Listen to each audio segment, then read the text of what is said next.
बिस्मिल्लाहिर्रहमानिर्रहीम। अस्सलाम वालेकुम नाज़रीन, मैं हूं एमएसजे और मेरे साथ मौजूद है एस्ट्रोलॉजर मलिक महफूज। अख्तर, कैसे हैं आप? ठीक हैं? खैरियत से हैं? अल्लाह का एहसान है। आप बताएं कैसे हैं? सर, अल्लाह का बड़ा आसान। चलो, बात आपसे करते हैं। 5 अगस्त को सवाबी में तरीके इंसाफ ने जलसे का ऐलान किया है, तैयारियां जारी हैं। किस तरह देखते हैं कि वह 5 अगस्त को कश्मीर में इंडिया ने एक आर्टिकल भी खत्म किया था, वो भी दिन है उस दिन। किस तरह देखते हैं चीजों को आगे? शहजाद भाई, 5 अगस्त मैंने आपको पहले भी बताया था, एक डेंजरस डे है पूरी दुनिया के लिए, पाकिस्तान के लिए और पूरी दुनिया के लिए। तो मुझे कुछ ऐसा कोई टर्निंग अराउंड, एक कोई ऐसी सिचुएशन, एक क्योटिक सिचुएशन दिख रही है जिसमें कोई मसले मसाइल या कुछ कोई नई चीज़ का आगाज़ हो सकता है, या कोई एक नई ऐसी उलझन का आगाज़ हो सकता है जिसको सॉल्व होने में 1 डेढ़ महीना लगे। और ये कोई ऐसी मैं कह सकता हूँ कि कोई जद्दोजहद कह सकते हैं, या कोई नई जंग कह सकते हैं, या हो सकता है ऐसा भी कि कोई अनएक्सपेक्टेड एक ऐसी चीज़ सामने आ जाए जो किसी के जहन में ना हो।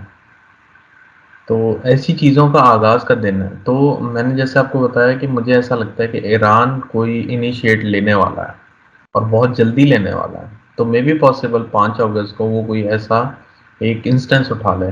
4 5 6 ये तीन तीन तारीखें ऐसी हैं जो ज़रा डिफ़िकल्टी की तरफ जा रही हैं। और जैसे मैंने आपको कहा था कि इसमें मिसकम्युनिकेशन बहुत होगी। ये लोग कहना क्या चाह रहे होंगे और लोग आगे इंटरप्रिटेट कुछ और हो रहा होगा। तो बहुत अजीब सी सिचुएशन है ये पूरे अगस्त की। मैं कह सकता हूँ ये पूरा अगस्त जो है काफ़ी मुश्किलात से घिरा हुआ है।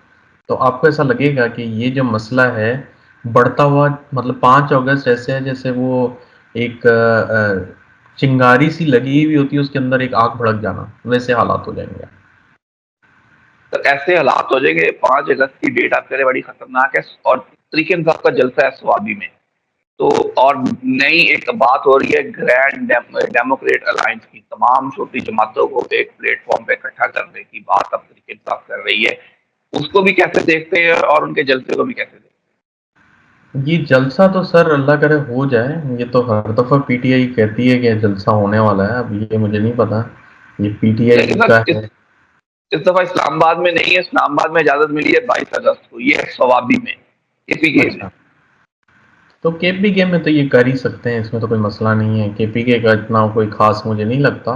लेकिन ओवरऑल मुझे ऐसा लगता है कि पाकिस्तान के लिए ये ज़रा डिफ़िकल्ट डेट होने जा रही है। कि मतलब एक डिफ़िकल्ट पीरियड का जो स्टार्ट होता है ना, ये वो है 5 4 5 6, ये जो 3 दिन है ये ज़रा डिफ़िकल्ट फेज़ का स्टार्टिंग है। तो दूसरी तरफ अगर मैंने आपसे वही बात की कि ग्रैंड डेमोक्रेट अलायंस की बातें हो रही हैं कि पीटीआई ने अब बात शुरू की है तरीके इंसाफ से कि हम तमाम छोटी जमातों को एक प्लेटफॉर्म पे इकट्ठा करेंगे और एक नई जद्दोजहद का आगाज करेंगे। लगता है आपकी इस पे कामयाबी मिलेगी?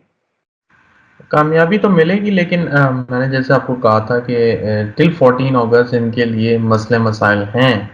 लेकिन अगर ये मेहनत करें तो अगर 100 गुना मेहनत करनी चाहिए, तो इनको 200 गुना मेहनत करके इन सबको इकट्ठा करना पड़ेगा, क्योंकि इनकी क़यादत में खुद एक पेज पे नहीं है ना सर। आप बात समझ रहे हैं? तो एज पर एस्ट्रोलॉजिकल एनालिसिस 14 अगस्त तक तो मुझे इतना कोई खास इनके लिए कोई इतना ड्रामेटिक चेंज नहीं दिखता कि आप ये बोलें कि ये इकट्ठा करके बहुत बड़ा कोई चेंज ले आएंगे। ऐसा कुछ भी नहीं है अभी।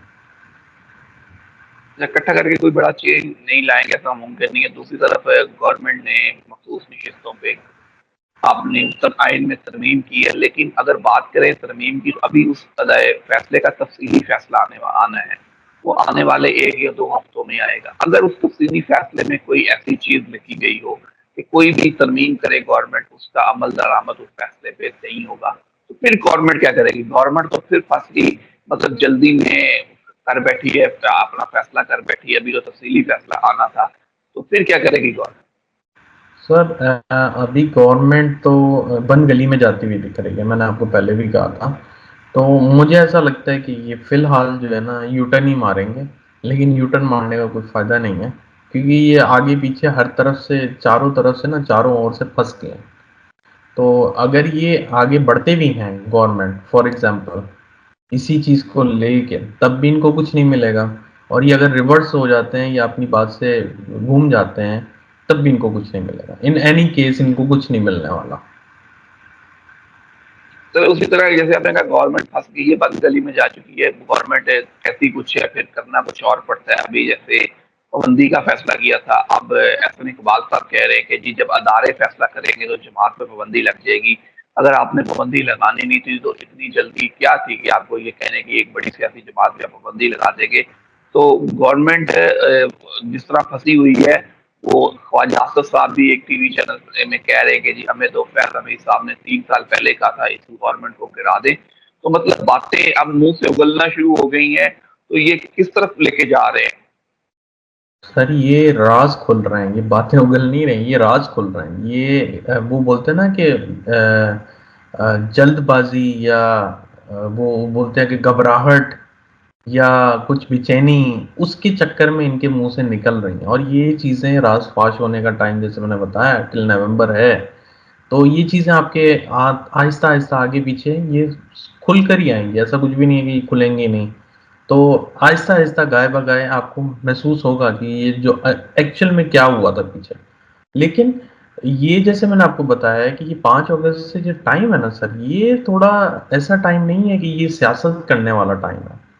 ये कुछ जैसे बोलते हैं ना कि मुल्क में भगदड़ बच जाती है, ये भगदड़ वाले हालात हैं। आप मेरी बात समझ रहे हैं? ये जितनी भी अभी ये लोग बैठ के आराम से सियासी बयान दे रहे हैं, तो मुझे ऐसा नहीं लगता कि ये सियासी बयान का कुछ हासिल वसूल है।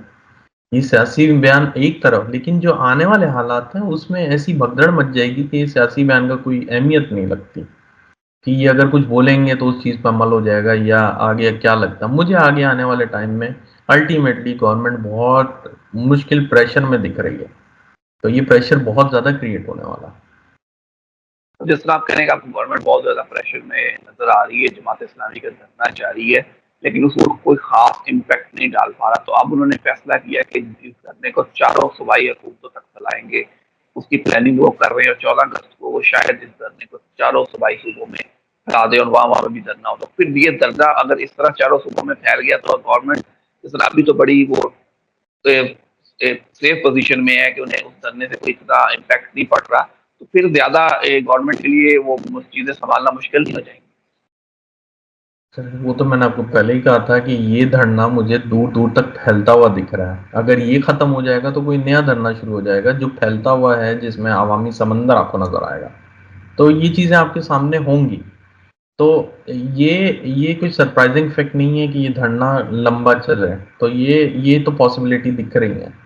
लेकिन इस दौरान में भी मैं आपको वापस से बार बार रिपीट कर रहा हूँ कि ये भगदड़ वाले कुछ हालात हैं।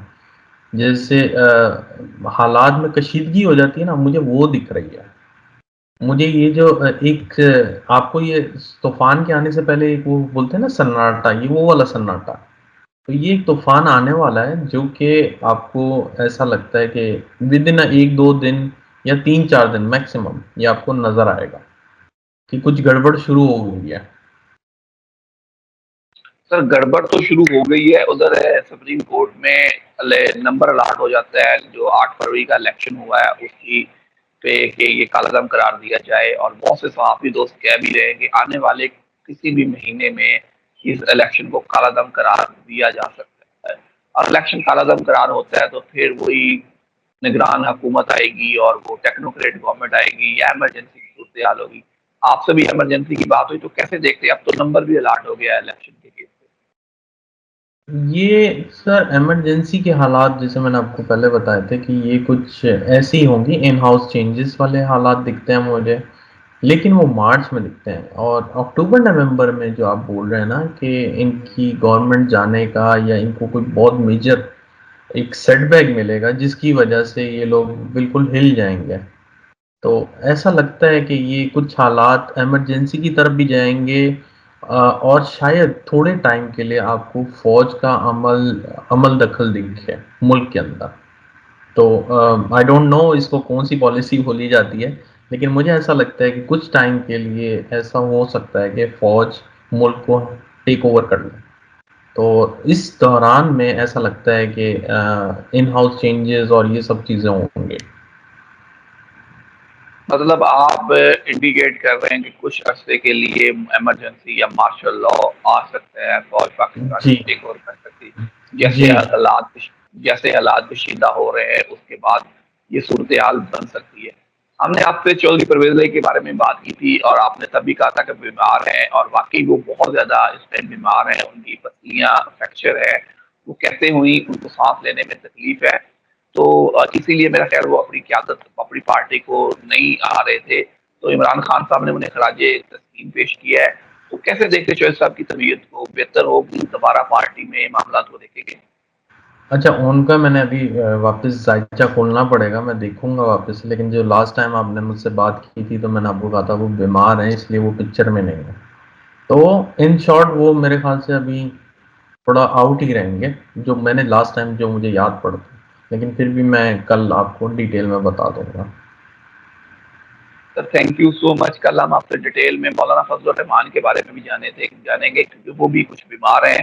तो क्या वो डेमोक्रेट अलायंस का हिस्सा बनेंगे, तरीके इंसाफ के साथ किस तरह के मामला होंगे, इंशाल्लाह कल आपसे जानेंगे। एंड पे कोई मैसेज हो तो जरूर शेयर कीजिए। जी, मैसेज यही है कि स्पेशली ये 5 अगस्त से जो हैं अपने रिश्तों को संभाल के चलें, क्योंकि ये ऐसा टाइम होता है जहाँ मिसकम्युनिकेशन से आपके रिश्ते बिगड़ जाते हैं और बात कुछ भी नहीं होती, राई का पहाड़ बन जाता है। तो कोशिश करें जिनके भी रिलेशनशिप, स्पेशली जो रिलेशनशिप में है, वो अपना बहुत ख्याल रख के एक दूसरे से सोच समझ के बात करें।